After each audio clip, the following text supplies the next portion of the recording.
कभी मोदी से निकाह कर लेते तो कभी तेजस्वी से निकाह कर लेते। तुम कभी मोदी को 3 तलाक कह देते तो कभी तेजस्वी को 3 तलाक कह देते। तुम कभी उनसे वलीमा कर लेते तो कभी इनसे अकीका कर लेते। अरे आखिर तुम हो क्या? तुम ठहरोगे या पलट जाओगे? इस्तीफा दे दिया, समझ गए ना। तो लीजिए, फिर पलट गए नीतीश कुमार। भैया, बिहार की पॉलिटिक्स में 1995 से लेकर आज तक सिर्फ और सिर्फ नीतीश बाबू का ही राज है। लेकिन अब तक वो लगभग 8 बार सीएम बन चुके हैं और 9वीं बार सीएम बनने को तैयार हैं। और अब तक वो 5 बार अपनी पार्टीज को चेंज कर चुके हैं। पूरे टाइम सीएम तो वो खुद ही बने रहते हैं, लेकिन अपनी जो सपोर्टिंग पार्टीज है उनको चेंज करते रहते हैं। कभी वो आरजेडी और कांग्रेस की तरफ हो जाते हैं, तो कभी वो मेन जो पार्टी है वो बीजेपी की ओर हो जाते हैं। और बीच में जो उनकी 3rd लार्जेस्ट पार्टी है बिहार की अभी फिलहाल में, उसका वो फायदा उठाते रहते हैं। अभी जो सबसे ज्यादा अगर हम कहें तो बिहार में सीटें हैं लालू प्रसाद की पार्टी आरजेडी के पास, सेकंड है नरेंद्र मोदी यानी कि बीजेपी के साथ, और थर्ड है आपका जेडीयू यानी कि नीतीश कुमार बाबू के पास।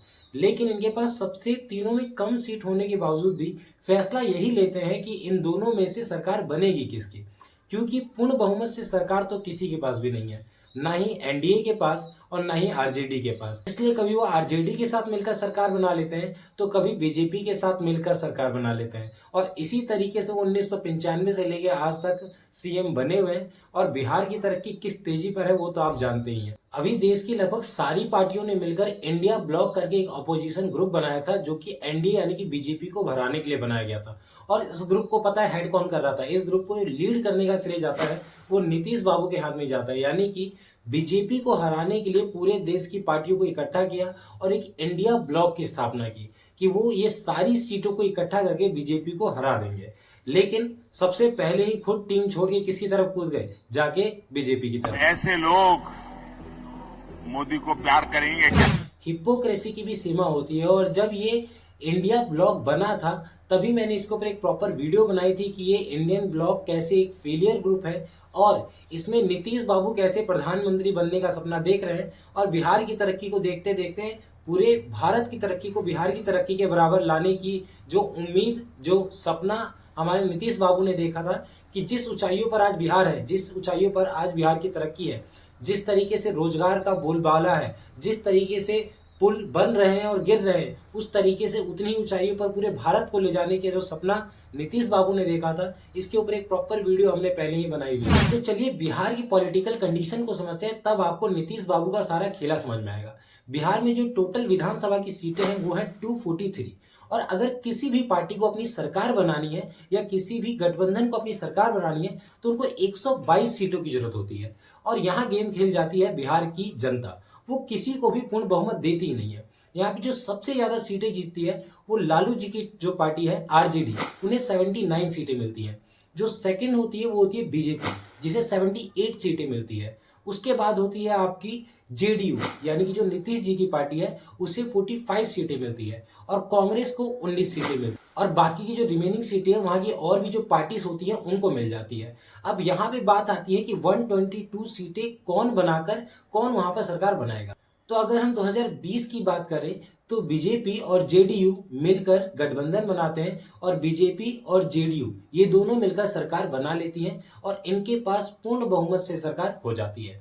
लेकिन कुछ समय बातें चलती है और 2022 में नीतीश जी पलट जाते हैं और वो चले जाते हैं आरजेडी और कांग्रेस की तरफ। और वहां पर वो बीजेपी से गठबंधन तोड़ देते हैं और चले जाते हैं आरजेडी और कांग्रेस की तरफ और उनके साथ मिलकर बहुमत के साथ दोबारा सरकार बना लेते हैं। और इन सारी सिचुएशन में इस बात का ध्यान रखेंगे कि हमारे सीएम जो है वो नीतीश जी हैं, वो बस पार्टियां बदल रहे हैं। आप जरा ध्यान से देखो, उनको 3rd सबसे ज्यादा यानी कि वो पार्टी में सबसे 3rd नंबर है सीट के मामलों में। लेकिन अगर वो आरजेडी के साथ जाएंगे तो ही गवर्नमेंट बनेगी, अगर वो बीजेपी के साथ बन जाएंगे तो ही गवर्नमेंट बनेगी। यानी कि सारा का सामना मामला है वो अगर कहीं ना कहीं जेडीयू के ऊपर ही अटक जाता। और 2022 के बाद भी ये रुकते नहीं है, अभी 5 साल इनका कंप्लीट भी नहीं होता और अब 2024 में ये क्या करते हैं कि आरजेडी और कांग्रेस को छोड़ देते हैं और दोबारा से आते हैं बीजेपी में। और अब इन्होंने इस्तीफा दिया है और आने ही वाले टाइम में ये दोबारा से शपथ लेंगे और दोबारा से नीतीश जी जो है वो सीएम बन जाएंगे। शायद ही इनसे ज्यादा बार किसी ने सीएम की शपथ ली हो। होपफुली उन्होंने, शायद मैं अगर गलत ना हूं तो ये 9वीं बार सीएम की शपथ लेने जा रहे हैं।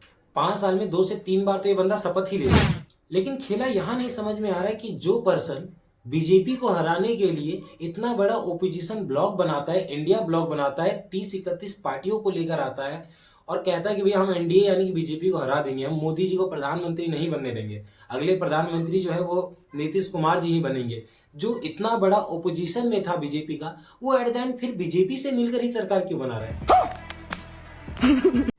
तो ये सारा खेल होता है जब इंडिया जो ब्लॉक बना उसको एक कन्वीनर की जरूरत थी, यानी कि हेड की जरूरत थी। और नॉर्मली सबके वोटिंग के हिसाब से जो बात थी, इससे ये तो समझ में आता है कि भैया जो कन्वीनर बनना है वो किसको बनना है, नीतीश कुमार को ही बनना है। ये सारा गेम होता है 13 जनवरी के दिन, जब 13 जनवरी के दिन इंडियन ब्लॉक की एक मीटिंग होती है और वहां पे सीपीएम के जो लीडर है वो सीताराम जो है वो कहते हैं कि हमें कन्वीनर जो है वो नीतीश कुमार जी को बना देना चाहिए। और लगभग लालू जी जो हैं और उनके जो बेटे हैं तेजस्वी यादव, सबकी यही सहमति होती है कि हाँ, नीतीश कुमार जी को जो इंडिया ब्लॉक है उसका कन्वीनर बना देना चाहिए। लेकिन यहाँ पे जो राहुल गांधी है वही सारा खेल खराब करते हैं और वो इस चीज को अपोज कर देते हैं कि अभी ये जो मीटिंग है इसमें जो बंगाल की सीएम है ममता बनर्जी वो एब्सेंट है और उनके बिना हम किसी एक पर्सन को कन्वीनर नहीं चुन सकते, उनकी वोटिंग भी बहुत ज्यादा जरूरी है और उनका अभी श्योर नहीं है कि वो नीतीश कुमार को एज अ कन्वीनर चुनेंगी या नहीं चुनेंगी। और इस बात पे जो कांग्रेस के बड़े लीडर हैं वो भी चुप्पी साधे रहते हैं और ये बात नीतीश कुमार को बुरी लग जाती है और इसी कारण यहीं से वो इंडियन ब्लॉक से थोड़े खफा हो जाते हैं। और इसके बाद सोने पे सुहागा इस बात पे हो जाता है जब नीतीश कुमार जी अपने एक भाषण में कह देते हैं कि वो परिवारवाद के खिलाफ है और बाकी इंडिया में किस किस पार्टी में परिवारवाद है वो तो आप जानते ही हैं। जो मेन पार्टी है बिहार की आरजेडी, जिसके पास 79 सीटें हैं लालू जी की, उन्हीं के जो बेटे हैं तेजस्वी यादव और जो सेकंड बेटे हैं तेज प्रताप यादव, वही कहीं ना कहीं पॉलिटिक्स में बहुत ज्यादा है। अभी खेल शुरू हुई है, अभी खेल बाकी है और मैं जो कहता हूं वो करता हूं। और आप लिख के ले लीजिए, जनता दल यूनाइटेड जो पार्टी है 2024 में ही खत्म हो जाएगी, ये निश्चित रूप से लिख लीजिए। जो तेजस्वी यादव हैं वो तो यहाँ तक कि बिहार के डिप्टी चीफ मिनिस्टर भी हैं। तो यही बात जो लालू जी की पार्टी है उनको बुरी लग जाती है कि आप परिवारवाद के ऊपर कैसे प्रश्न उठा सकते हैं। बाकी कांग्रेस में भी हमें परिवारवाद देखने को मिलते हैं कि एक ही पीढ़ी के लोग लगातार हेड चुने जाते हैं। अब नीतीश बाबू का मूड खराब करने वाली यहाँ एक और बात है, भैया सबसे ज्यादा एमएलए किसके पास है, आरजेडी के पास है। तो जो बड़ी बड़ी मिनिस्ट्री हैं वो किसके कंट्रोल में है, आरजेडी के एमएलए के कंट्रोल में है और सीएम कौन है, नीतीश बाबू हैं। तो यहाँ पे समस्या क्या हो रही है कि जो आरजेडी की जो बड़े बड़े मिनिस्टर्स हैं वो कई सारे जो इंपॉर्टेंट फैसले हैं वो खुद अपनी मर्जी से ले रहे हैं, यानी कि बिना नीतीश कुमार से डिस्कस किए, बिना कम्युनिकेट किए कई सारे फैसले वो खुद ही ले रहे हैं। और यही बात जो है वो नीतीश कुमार को पसंद नहीं आ रही है। ये भी एक कारण है कि वो दोबारा से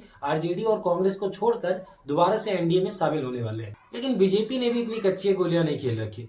2024 का लोकसभा चुनाव है, कहीं ना कहीं इससे फायदा किसको होने वाला है, बीजेपी को ही होने वाला है। और जैसे ही 2025 आएगा, जब विधानसभा चुनाव होंगे बिहार में, तो वहां कहीं ना कहीं नीतीश जी को लात पड़ने वाली है। इस सज्जन को क्या तकलीफ है भाई, क्या तकलीफ है इनको? तो बाकी भविष्य में क्या होगा वो तो देखने वाली बात रहेगी। देखने वाली बात तो ये रहेगी कि आने वाले 1 साल में कहीं वो दोबारा शपथ ग्रहण करते हुए ना दिखाई दे। बाकी मिलते हैं किसी नई वीडियो में ऐसी किसी टॉपिक को डिस्कस करते हैं।